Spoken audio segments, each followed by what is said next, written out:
তো স্বামী হিসাবে আপনার স্ত্রীর কাছে আপনার বাবা মায়ের সেবা আশা করা এক ধরনের অবিচার, আর ইসলাম তা সমর্থন করে না।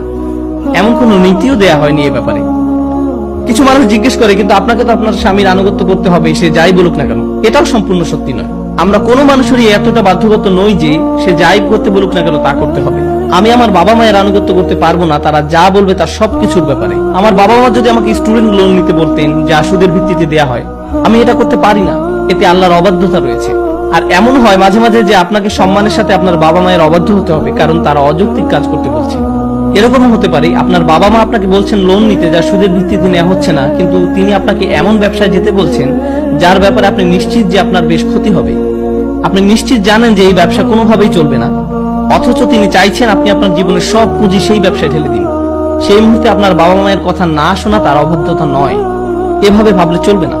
বস্তুত অভিভাবকের বাধ্যগত থাকার অর্থ যৌক্তিকতার ঊর্ধ্বে নয়। আমরা কোনো মানুষেরই এতটা বাধ্যগত নই যে সে যাই করতে বলুক না কেন তা করতে হবে। আর অবশ্যই আমরা যখন তাদের অবাধ্য হই, আমরা কখনো কোনোভাবেই তাদের অসম্মান করে তা করি না। আর এটাও সত্যি, আমাদের জন্য যদি কঠিন হয়ে দাঁড়ায়, আমাদের প্রতি যদি তারা কঠোর হন, সেক্ষেত্রেও তাদের আনুগত্য করতে হবে।